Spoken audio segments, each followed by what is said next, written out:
They've got a new theory that says a lack of oxygen might have killed the dinosaurs. What?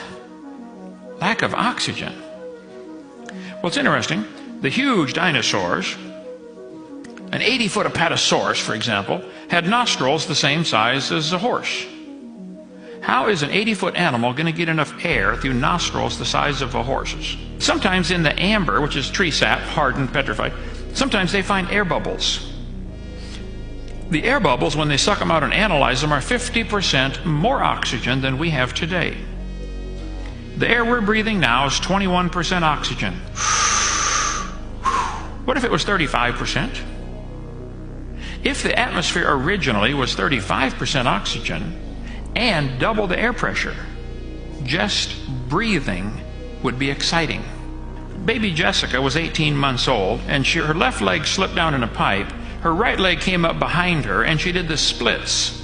She slid down 20 feet inside an 8-inch pipe. She was down there for 2.5 days. They tore up the neighborhood trying to get that kid out of there, out of that pipe.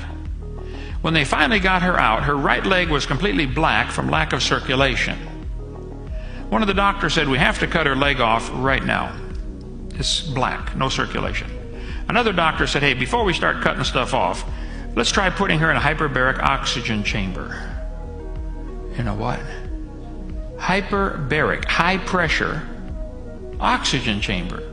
They put Jessica in one of these things and pumped it up to double normal pressure with pure oxygen.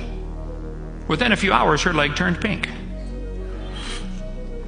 They restored circulation.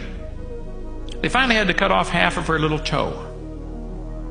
She would have lost her whole leg had it not been for hyperbaric therapy.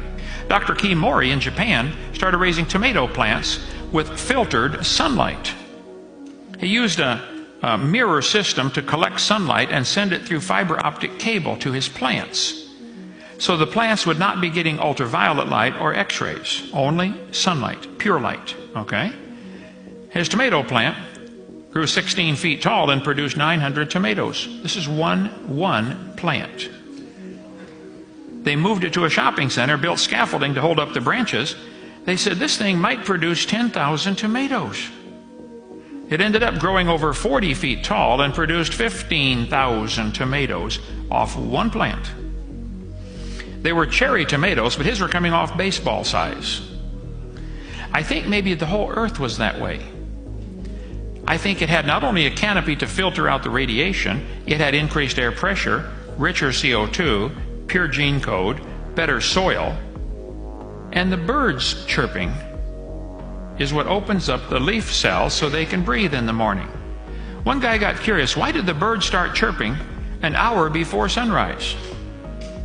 Well, they've discovered that frequency of the chirp, chirp, chirp opens up the stomata under the leaf.